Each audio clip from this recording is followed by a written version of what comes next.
My 8-year-old daughter stood in my father's living room, holding out a handmade birthday card with both hands, her cheeks pink, her eyes wide and hopeful, and he snatched it out of her hands, looked at her with disgust, and said, "We'll never be your family. I wish you'd stayed in the orphanage." Then he tossed her card onto the coffee table like it was junk mail. And the room went completely silent. I want to tell you everything that happened after that. Because what I did next, and what I kept doing over the following weeks, changed my life in ways I didn't fully expect. But to understand why that moment hit the way it did, you need to understand who Kora is. And who my father has always been. Kora came into my life 6 months before that birthday party. My husband Joel and I had been trying to have kids for years. Appointments, tests, that slow monthly disappointment that makes you start counting time differently. Joel is a doctor, steady, calm, the kind of person who doesn't raise his voice because he genuinely doesn't need to. He was overseas, deployed, when we finally had the conversation that changed everything. He was on a video call, his scrubs wrinkled, eyes tired, but his voice was clear. "Valerie," he said, "I don't want our life to be a waiting room." I laughed once, sharp, a little bitter, then stopped because it wasn't funny. "I just wanted it to happen the normal way," I told him. He nodded. "Normal isn't guaranteed. Love is a choice. Then, let's adopt." Just like that. Simple. Settled. The next day I printed forms and made a list and took a long breath, because we weren't choosing easy. We were choosing ours. And that felt like the right reason. I met Kora in a beige office with a box of tissues on the table and a toy bin in the corner. She was sitting with her knees pulled up, clutching a stuffed fox with one bent ear. Her hair was in 2 neat braids, and her eyes tracked everything like she was measuring the room for exits. When the caseworker introduced us, Kora didn't smile. She just looked at me, steady, serious, like she was deciding whether I was worth trusting. I knelt down so I wasn't towering over her. "Hi. I'm Valerie." She didn't say her name back. She just asked, quietly, "Do you have rules?" "Yes," I told her. "But we talk about them." Something shifted in her face. Not a smile yet. But something. The first night she stayed at our house, she lined her shoes up perfectly by the door. The second night she asked if she was allowed to open the fridge. By the 3rd week she was correcting me when I called her sweetie. She wanted her name used right, and I respected that. At month 4, she slipped and called me mom in the grocery store, then froze like she'd broken a law. I just said yep, that's me, and kept walking so she didn't have to feel embarrassed about it. 6 months in, we were buried in adoption paperwork. The court date was still months away. And she was writing poems to belong. My dad hated the idea from the start. When I told him we were adopting, he didn't ask about Kora. Not her age, not where she was from, not what she liked. His first question was, "Why would you do that to yourself?" "She's a child," I said. "Not a punishment." He scoffed. "You're bringing a stranger into your house. If you can't have kids naturally, maybe that's your sign." Then the part he knew would land, "And your husband is gone all the time. You're basically a single mom." "This is a bad idea." Joel was on speaker from overseas. He kept his voice even. "Sir, we're excited about this." My dad replied, "Don't sir me. You don't understand this family." Then he told me plainly, "Don't expect him to play grandpa. Don't push it." I still invited him to the birthday party. Part of me kept hoping that time would soften him. That once he actually met her, this real, specific little girl with her stuffed fox and her purple glitter pen, something would shift. I was wrong about that. She'd been working on that card all week. Crumpled drafts piled up on the kitchen table, late nights rewriting lines, reading them out loud and frowning at herself. 2 nights before the party, she called me over to hear the newest version. She read carefully, then stopped midline and crossed something out. "That part sounds fake," she muttered. Then she looked up. "Does Grandpa hate fake?" "Grandpa likes the truth," I told her. She nodded like that solved it and started rewriting. A few minutes later she slid the page toward me. "I put family in it," she said quietly. "Is that allowed?" Her jaw was set like she was bracing for a no. "It's allowed," I said. "It's true." She let out a long slow breath and whispered, "I just want him to know I'm good." 8 years old, trying to earn a place she already had. My dad's house that Saturday smelled like pound cake and lemon cleaner. Balloons that said 60 in gold. My sister Amber had already claimed the best spot on the couch with her 2 kids, Brady, 9, and Ruby, 7. Dad was in his recliner, grinning at them like they were the whole world. Brady handed him a gift bag and Dad boomed, "That's my boy." Ruby climbed right onto his knee and he kissed the top of her head. Kora stood next to me with her handmade card pressed to her chest, waiting for someone to notice she was there. Amber glanced at her and smiled the way you smile at a cashier. "Hey, Kora." Then turned straight back to her kids. Dad gave Kora a quick nod. "Hello." Polite. Nothing warm. When it was time for cards, Kora stepped forward, cheeks pink, and cleared her throat. "I wrote something," she said, her eyes flicking to me for permission. I nodded. She read in a soft, careful voice. "Dear Grandpa, you're 60. That's big and true. You tell stories and fix things and make pancakes, too. I didn't have a grandpa before, but now I do. Thank you for my new family. I love you." The room stayed quiet for half a second. Waiting. Kora held out the card with both hands, the way she'd practiced, eyes wide, hopeful, steady. Dad leaned forward, took the card too fast, too sharp. His face went sour. He didn't read it again. He snapped it from her hands and said it, loud and flat and final. "We'll never be your family. I wish you'd stayed in the orphanage." Then he tossed it onto the coffee table. Kora's mouth opened, but no sound came at first. Then her face crumpled and the crying started, the kind that's more air than voice, where the body can't figure out how to breathe. Amber stared at her lap.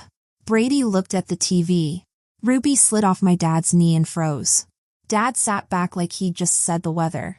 Like he'd done everyone a favor by being honest. Nobody moved. So I did. I was beside Kora before my brain fully caught up. I wrapped my arms around her, her little shoulders shaking hard. "Hey, look at me. You're okay." She tried to wipe her face with her sleeve and choked out, "I'm sorry. I'll fix it." That sentence made something harden in my chest. 8 years old. And her first instinct was to make herself smaller so the room would feel comfortable again. My dad cleared his throat like her crying was inconvenient. Amber finally said, "Dad." But it came out thin, more worried about his feelings than Kora's. Dad waved a hand. "Don't start. She needs to understand reality." Kora clung tighter to my shirt and whispered, "I won't call him Grandpa anymore." Dad shifted in his recliner and tried to look reasonable. "I didn't mean to upset her. But I'm not going to lie. She's been here 6 months. That's not family. That's a situation. And all this talk about love, it feels rehearsed. It feels fake. Kora lifted her head just enough to catch that word. Fake. She flinched like she'd been slapped. "It's not personal," Dad added, almost kindly. "It's just honesty." He reached for the cake knife like that could reset the room. "Let's move on. It's my birthday. We're not turning this into drama." My stomach felt strangely calm. Like something had clicked into place. I stood up slowly, Kora still pressed to my side. Dad looked relieved. He assumed I was going to do what I always did. Smooth it over. Make it quiet. Make it okay. I looked at him and said, evenly, since everyone here loves honesty so much. The room went still. Even the kids. I kept Kora tucked against my side, picked up her jacket, reached for my purse. Then I picked up her card from the coffee table, creased from his hands, and tucked it away like something worth protecting. Because it was. I walked out with my daughter. No one followed. The door closed behind us like a decision. Kora was silent on the drive home. Streetlights flashed across her face in the rearview mirror, and every time they did, I saw her swallow hard, holding the crying in with her throat. "Mom," she finally whispered. Like she wasn't sure she was still allowed to use that word. "Did I do something bad?" "No. You did something brave. You wrote the truth." She stared out the window. "He said I should have stayed." She couldn't finish it. I didn't fill in the sentence. I just said, he was wrong. Plain as a fact. At the next red light, I reached back and let her hold 2 of my fingers. She grabbed them like a lifeline. As I drove, the shock started turning into something sharper. Because this wasn't just one ugly moment. It was a pattern I'd spent my entire life being trained to survive. My dad didn't become cruel at that party. He'd always been this way. I'd just spent decades finding ways to work around it. When I was 10, my mom died. My sister Amber was 7, small enough that people still called her the baby, and my dad's grief turned into rules. Unspoken first rule, Amber needed protecting. Out loud second rule, I needed to help. The morning of my mom's funeral, Dad stood in the hallway and looked right past my face. Valerie, get your sister dressed. Make sure she eats something. Relatives stroked Amber's hair and told her she was so strong. Nobody said anything to me except what needed doing next. That became the rhythm of our whole childhood. Amber forgot homework, I drove it over. Amber didn't want to do dishes, Dad said, Valerie, just handle it. When I complained, he'd sigh. Be mature. Don't add to my stress.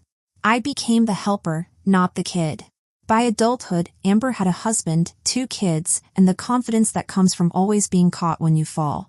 Sundays were family day. Amber dropped her kids with me for a couple of hours that always became the whole afternoon, and I'd cook and supervise while Dad hosted the dinner without actually doing either. He called it tradition. Family takes care of family, he'd say. Everyone acted like that was a gift instead of a demand. When his mortgage went up, he called me late at night. I don't want to worry your sister. She has her own expenses. Then he paused, waiting for my old training to kick in. It did. I set up a $550 automatic payment without even telling Amber. It felt easier than arguing. That's who I was before Kora. That's the version of myself I walked into that birthday party still halfway being. At home, I got Kora into pajamas and made her warm milk with honey. She sat on the edge of her bed, twisting the hem of her shirt. Did I break your family? She asked. Because if I did, I can fix it. I can never write poems again. She looked at her hands. If poems make people mad, I don't want poems. You didn't break anything, I said. Adults are responsible for adult choices. She shook her head. But he said I should have stayed where I was. Her eyes went wet. What if you change your mind? I took her hands and made her look at me.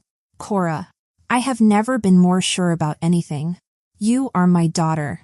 You are staying. I pointed to the photo on her dresser, the one she'd picked out herself. That's us. That's real. She sniffled. Then my poem wasn't bad. Your poem was love, I said. The problem was him. After she fell asleep, I opened my bank app at the kitchen counter. $550.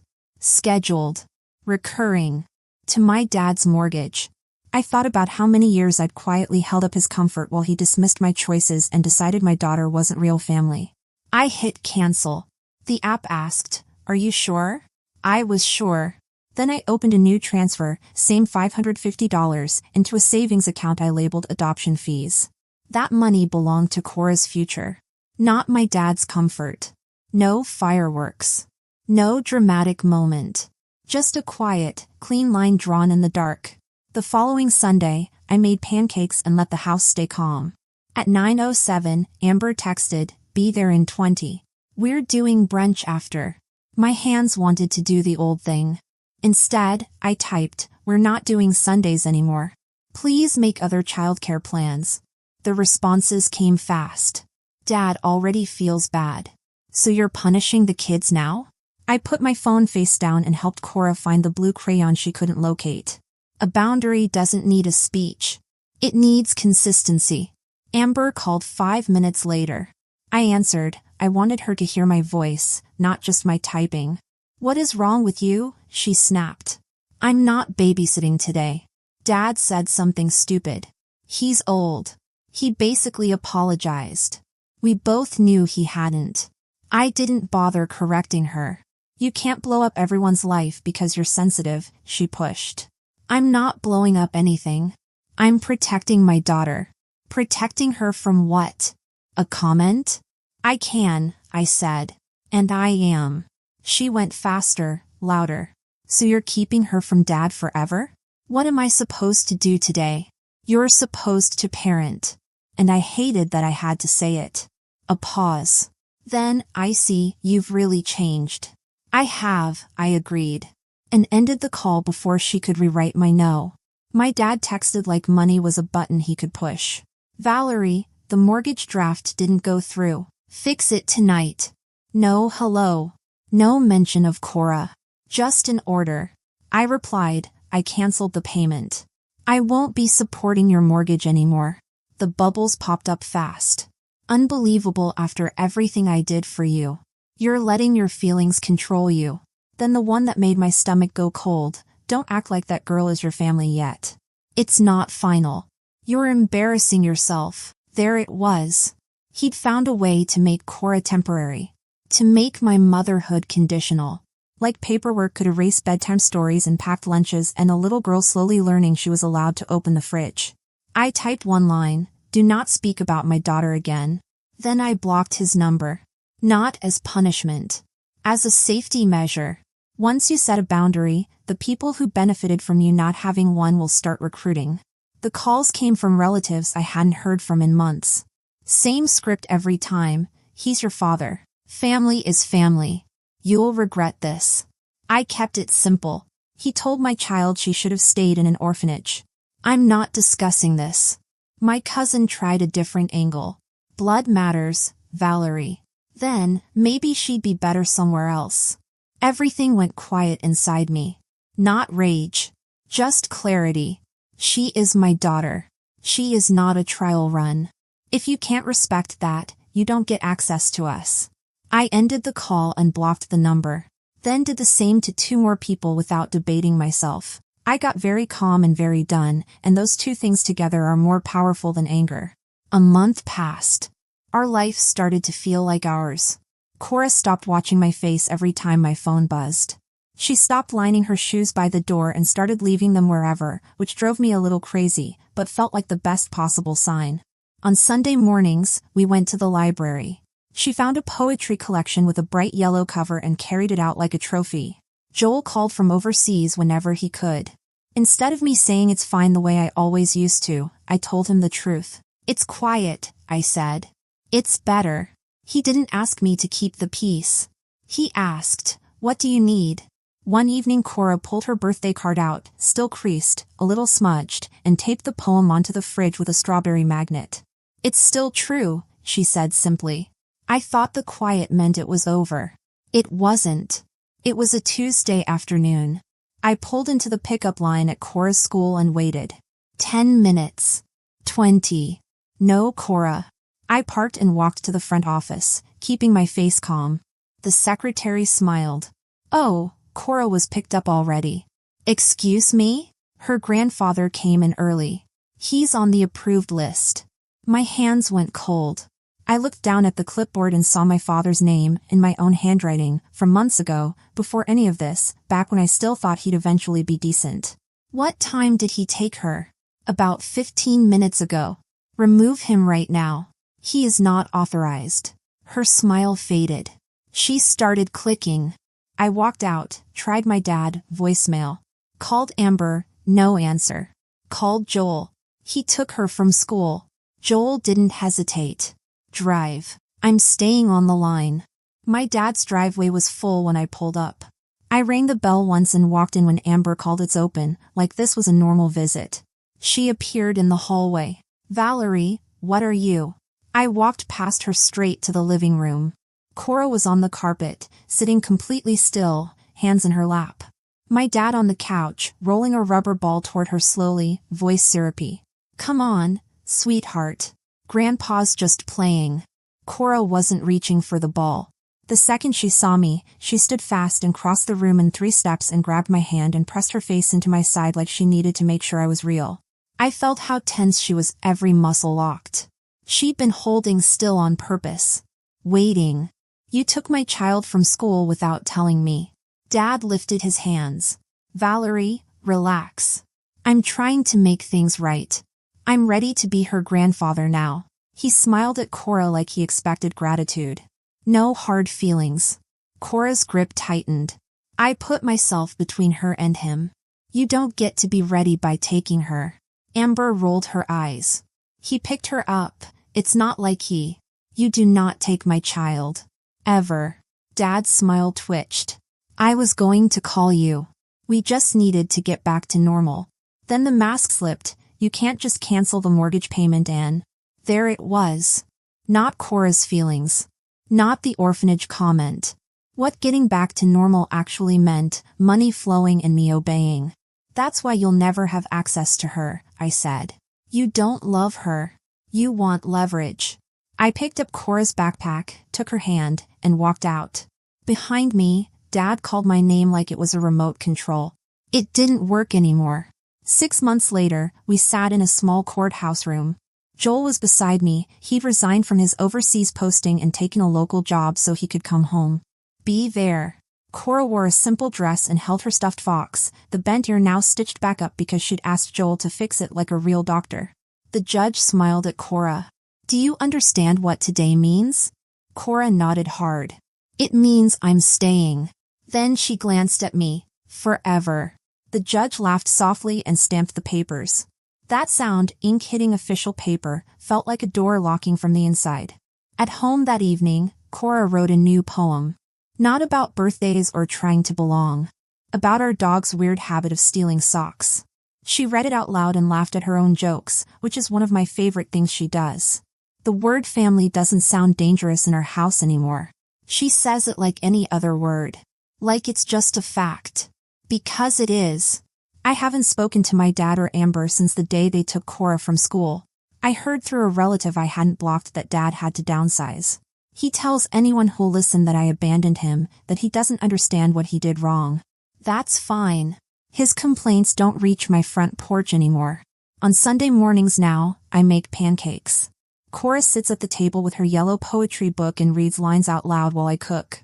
Joel pours coffee and pretends to be a serious critic of her rhymes. She corrects him firmly every single time, which makes both of us laugh. This is the life I walked out of that birthday party to build. It didn't take yelling or a dramatic speech.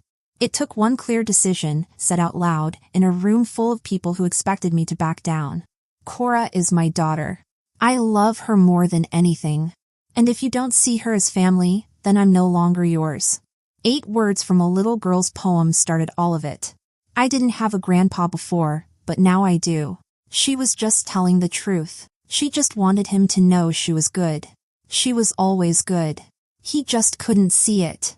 And the moment I stopped trying to make him see it, the moment I stopped shrinking and smoothing and swallowing words that needed to be said, everything that was supposed to be ours finally became ours. Thanks for listening. If this story hit home, share it with someone who needs to hear it, and don't forget to comment and subscribe for more stories about the people who choose love when it would have been easier to look away. Family isn't always who you're born to. Sometimes it's who stays.